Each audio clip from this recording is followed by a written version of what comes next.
मुश्ताक सिकंदर, क्योंकि आपने कहा कि भाई इससे हासिल क्या हुआ, इतनी मिसाइल दागी गई, इजराइल का कुछ खास बिगाड़ नहीं पाया ईरान। मुश्ताक सिकंदर, एक आदमी की मौत हुई है और वो आदमी कौन है उसका भी हम आपको पासपोर्ट दिखा देते हैं, और ये हम इसलिए दिखा रहे हैं क्योंकि अंत में गरीब का ही खून बहता है।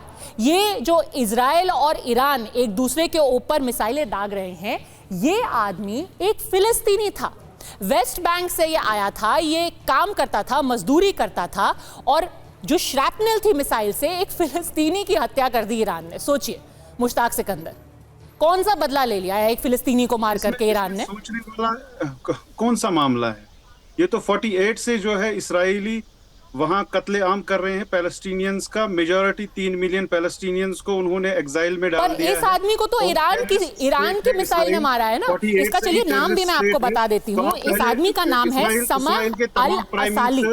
लोगों को ये जान लेना चाहिए कि ईरान ने जो कल मिसाइलें दागी हैं उसमें महज एक आदमी की मौत हुई है, और वो आदमी कौन था? वो एक फिलिस्तीनी था, वो 37 साल का था, उसका नाम है समह अल असाली। एक मजदूर था, जबालिया से आता है, गाजा स्ट्रिप से, और वेस्ट बैंक के नुईमा नाम के एक इलाके में जब ये मिसाइल गिरी तो उसमें से जो श्रैपनल निकली उसमें ये 37 साल का फिलिस्तीनी मर गया। सोचिए क्या हासिल हो गया इससे कर्नल टिक को।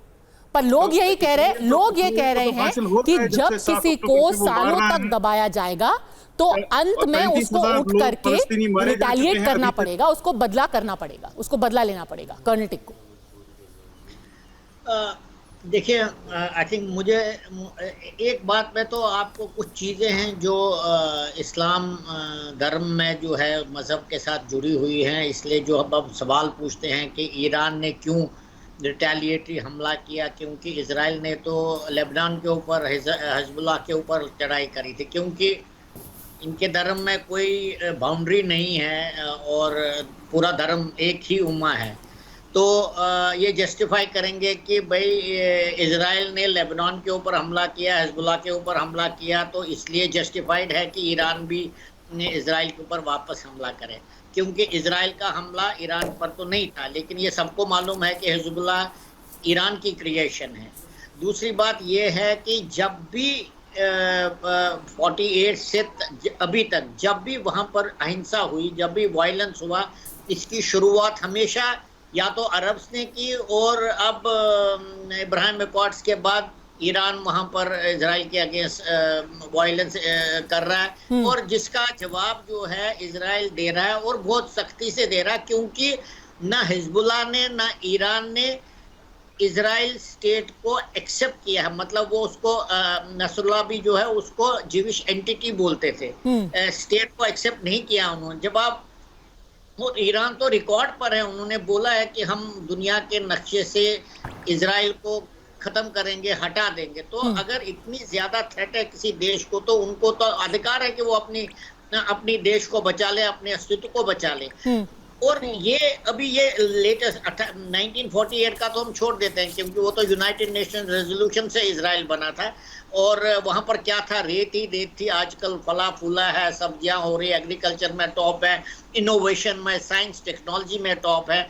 लेकिन बदकिस्मती की बात यह है कि ईरान एक्सेप्ट नहीं कर रहा है, वहाँ पर हिजबुल्लाह एक्सेप्ट नहीं कर रहा, हमास एक्सेप्ट नहीं कर रहा है कि इजराइल को जीने का हक है। और जब तक ये अपनी सोच बदली नहीं करेंगे, हमेशा वायलेंस होगी, और हमेशा वायलेंस से इन्हीं को नुकसान हो जाएगा। आपने बहुत जरूरी बात कही, क्योंकि अगर यहाँ पर बदला लेने की बात हो रही है और अपने को सुरक्षित रखने की बात हो रही है, खोमेनी ने अभी क्या ट्वीट किया है वो एक बार दिखाइए। उन्होंने साफ तौर पर अभी बोला है कि मैं चाहता हूं कि इजराइल को पूरी तरीके से मिटा दिया जाए। देखिए ये उनका ट्वीट है 1 घंटे पहले का। उन्होंने कहा कि अगर अल्लाह ने चाहा और ईरान के लोगों की अगर मेहनत रही तो इस्लामिक रेवोल्यूशन से इंस्पिरेशन लेकर के और बाकी लोगों की मदद के साथ हम अपने दुश्मनों को इस पूरे इलाके से मिटा देंगे। यानी कि इजराइल को खत्म करने की बात की जा रही है अहमद अयाज साहब।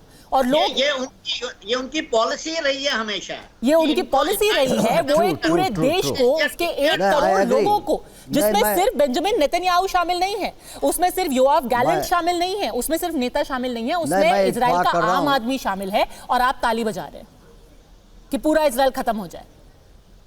पद्मा जी, मैं इस चीज़ से पद्मा जी, मैं इस बात से इत्फाक कर रहा हूँ आपके साथ, जो भी किसी ने ये ट्वीट में कहा हो, बट पॉइंट इज़ कि ये इट्स नॉट कि उन्होंने खुद इस चीज़ को क्रिएट किया है, उन्होंने खुद इस चीज़ को चाहा है। ये सबसिक्वेंट डेवलपमेंट होगी जब से इसराइल को वर्ल्ड ने फ़लस्तीन के साथ बसा दिया, उनकी जगह पर बसा दिया। तो उसके बाद जब इसराइल ने खून खराबे को लेके कोई भी सवाल आपसे पूछा जाए, आप कहते हैं वो तो उनको मजबूरी में करना पड़ा।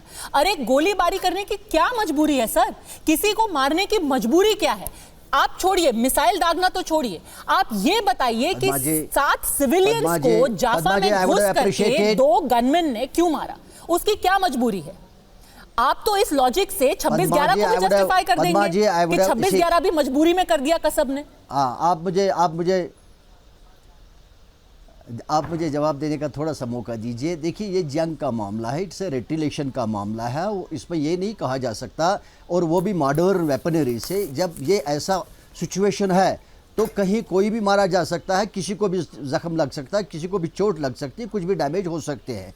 Now question is how it all came about. I would have appreciated अगर आप इससे पहले भी डिबेट कर लेते। नहीं, बात मत काटिए, नहीं बात मत काटिए, प्लीज हैव माय वी। मारने का ये जस्टिफिकेशन है, कहना कि अरे कुछ लोग मर गए, ये बहुत दुख की बात है, पर ये सब शुरू किधर पे हुआ?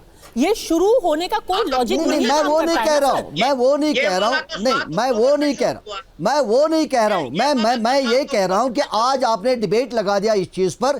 काश आपने उस वक्त भी डिबेट लगाया होता जब फ़लस्तीनियन के साथ बुरा सलूक हुआ, जब मुसलमानों को मस्जिद अक्सा में जाने की इजाजत नहीं दी। हमारे देश ने स्टैंड लिया है, हमारे देश ने स्टैंड लिया है, हमारे प्रधानमंत्री ने बार-बार बेंजामिन नेतन्याहू से बात करके उनसे बोला है कि मासूमों की जान जाने का कोई एक्सक्यूज, कोई बहाना नहीं हो सकता।